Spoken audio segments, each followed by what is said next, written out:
On est tous au courant pour faire le titre Blinding Lights, The Weeknd s'est inspiré d'un autre titre, Take On Me du groupe a-ha. Alors quand Redzol m'a envoyé une prod qui avait des accents rétro, je me suis dit c'est ma chance de me prêter à cet exercice et je l'ai fait en story Instagram. Ne reste-t-il pas une putain de coïncidence si là maintenant je tombais sur une instru un peu rétro? C'est que le hasard fait bien les choses. Ouh, là là, elle me regarde, je danse le cha-cha-cha. En fait, tout l'enjeu de faire des sons qui sont inspirés par les anciennes sonorités, c'est de garder l'héritage du bail en y insufflant de la modernité. Quand je dis, quand elle me fixe, je danse le cha-cha-cha, faut que je contraste avec une phrase moderne du style j'en oublie de faire la moula. Ouh, là là, j'en oublie d'aller chercher la moula. Et tout le texte, c'est que ça le challenge. Une phrase universelle qu'on aurait pu dire il y a 50 ans. Une phrase moderne qu'on ne peut dire que maintenant. Je l'ai dans la tête, mais comment lui dire next? Tu vois, c'est ce genre de ping-pong qu'il faut faire. Elle me tape sur les nerfs. Mais elle est trop fraîche. Tu vois. Ah, ouh, la rime. Cette cola me vexe, mais j'ai dans la tête. Comment lui dire next? Elle me tape sur les nerfs, mais c'est elle la plus fraîche. Comment lui dire next? J'ai toussé. Ah, Corona. Moi, quand je fais un son, j'aime bien le terminer dans l'instant. Quand tu as une idée, quand tu arrives à capturer une émotion, il faut la terminer tout de suite. Et vous avez été nombreuses à voir cette story et m'envoyer des DM en me disant le motif, faut absolument que tu termines ce son. Et il s'avère que moi aussi j'étais d'accord parce que une fois que je l'ai fait, j'arrivais pas à me passer de l'écouter. J'ai commencé à appeler des studios d'enregistrement pour savoir s'ils avaient une place pour me caler. Parce que moi j'aime bien enregistrer dans de bonnes conditions, avec des gros micros, mes producteurs préférés qui sont là, des gens qui font la fête derrière pour donner de l'ambiance. Sauf que là, avec le coronavirus, c'est impossible. Mais tu sais quoi? On en a rien à foutre. Hein. On en a rien à foutre. Parce que rien ne nous empêche de faire des prises vocales ici et de l'envoyer à un ingénieur super calé qui nous nettoie ça. Rien ne nous empêche d'appeler notre producteur préféré et de lui dire, tu vois, la prod là, elle est fraîche, mais est-ce que tu peux changer ci? Est-ce que tu peux changer ça? Et c'est exactement ce que j'ai décidé de faire pour terminer ce son. Je vais le terminer avec vous en vidéo sur YouTube pour vous montrer que c'est possible. Oui, on peut faire un hit en quarantaine.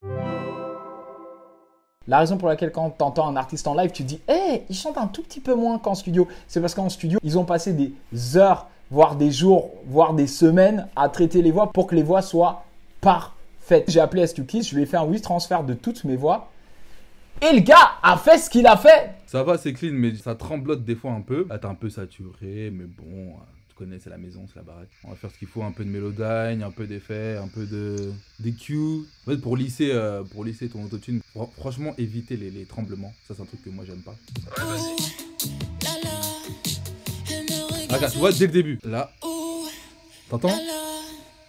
Ça fait ouh. Ah ouais, le ou il est pas droit, il a des vibratos. Il est hasardeux ton ou. Déjà, on va le mettre sur la bonne note. La technologie. Et du coup, je vais baisser ça pour que ce soit un peu plus droit. Tu vois? Waouh! Waouh! Elle me regarde, je danse le cha-cha-cha. Cha-cha-cha-cha-cha. Ouh, là là, j'en oublie d'aller chercher la moula. Là, on en a un autre là, tu vois? Ouais, il partait un peu. Pareil, on va chercher la note. Voilà. Et là, on lisse le signal. Hop. C'est ici la pitch modulation. On oublie d'aller chercher la moula. Waouh! Pour les gens qui connaissent pas, qui pensent qu'il s'agit d'autotune, là, il s'agit d'un autre logiciel. Ouais, Melodyne. Ça permet d'aller plus loin dans la correction. Et en général, c'est pas utilisé pour des voix type robotype, T-Pain. En fait, les gens, ils le ressentent. Ils l'entendent pas. Comment est-ce que les gens peuvent améliorer le niveau de leur son tout en étant chez eux en quarantaine? Bah déjà, la première chose, c'est de connaître leur écoute. Leur casse, faut qu'ils connaissent par cœur. Tu devrais aussi traîner sur YouTube. Il y a beaucoup d'infos sur YouTube. Beaucoup de chaînes. Si tu veux, tu me demandes, je t'envoie un DM. Et c'est une chance qu'on a aujourd'hui, hein, que ce soit aussi facile qu'on n'avait pas avant, quoi. Dans tous les cas, merci pour le taf, franchement, c'est frais. Mais merci à toi, mon ami. Pourquoi aller dans un studio où tu vas payer 100 € de l'heure alors que chez toi, c'est gratuit? En appelant tes potos, si jamais tu en as, tu peux avoir un résultat qui est encore mieux que les résultats du studio. Parce que moi, j'ai été dans certains studios, je t'assure que la qualité de mes voix n'était pas aussi bien que celle-ci. Cette cola me vexe, mais je l'ai dans la tête. Comment lui dire un ex? Cette cola me vexe, mais je l'ai dans la tête. Comment lui dire un ex? Je vais enregistrer tout mon album dans ma chambre en fait. Sur la prod, j'ai décidé d'appeler Guillaume parce que c'est lui qui a commencé la prod. Le gars, il est capable de jouer de la basse, des synthés, de la guitare, du tambour, du djembé, de l'harmonica. J'ai envie qu'on booste l'ensemble pour aller beaucoup plus loin parce que là, on est sur une version vraiment basique du morceau, je pense. Moi, ce qui est important, c'est que le refrain, il pète direct, quoi. Moi, ce que je t'avais envoyé, il y avait une batterie, une basse et puis un petit synthé.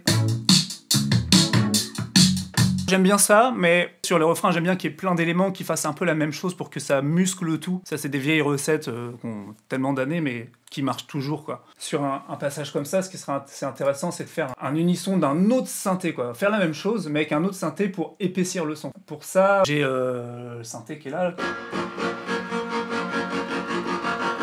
Le Prophète. Il y a des sons que je kiffe sur ce truc-là qui sont un peu crado, on peut les triturer, machin. À la base, c'est ce son-là.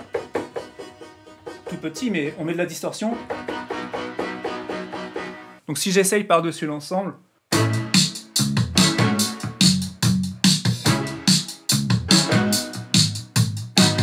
c'est déjà plus fat en synthé. Après, moi, je pense que ce qui est intéressant, c'est de rajouter des guitares qui font aussi un peu la même chose, mais différent. Les guitares que je devrais rajouter, ce serait une à l'octave, c'est-à-dire plus aiguë, et une plus basse. Tu vois, genre...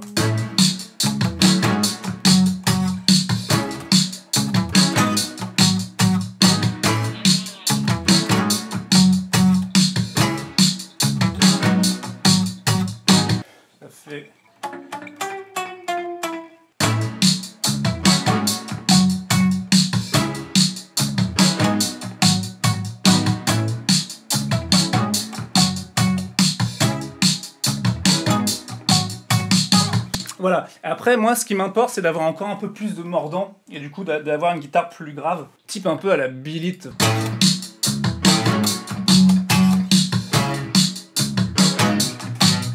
Tu vois, on a un truc un peu rock, un peu à l'ancienne, machin, mais on a une bonne matière, tu vois, pour que ça fasse... Après, toi, ton chant a beaucoup d'importance, donc faut pas en mettre trop.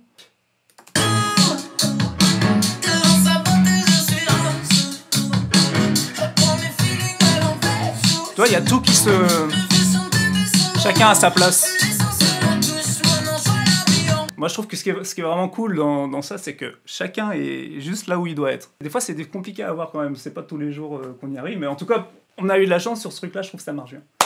Qu'on soit confiné ou pas, je suis pas à Paris. Et du coup, je suis pas tout le temps à Paris. J'habite au Havre et tout ça. Donc, moi, j'ai vraiment beaucoup l'habitude de travailler à distance avec les gens. Après, je sais avec qui je travaille, je sais qu'avec toi, je commence à bien te connaître et je sais ce que t'aimes, ce que t'aimes pas. Je sais vers quoi tu peux aller, ton ouverture aussi d'esprit d'ailleurs, musicale et autres, qui fait qu'on arrive à se retrouver sans problème. Surtout maintenant, on n'a pas d'autre choix que de faire comme ça, et puis bah, c'est déjà super bien qu'on puisse le faire en vrai. Et voilà comment on fait un hit en quarantaine, mon gars. Trop bien. Merci Guillaume. Si t'écoutes la prod maintenant, comparé à ce que c'était avant, tu te rends compte que elle a pris au moins 15 niveaux.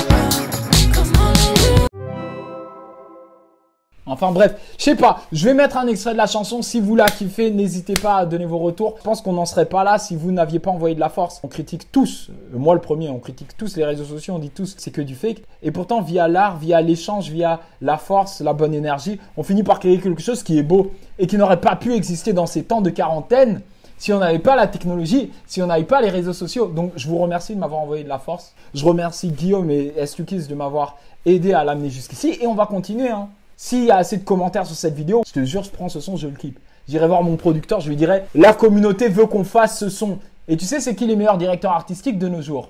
C'est vous!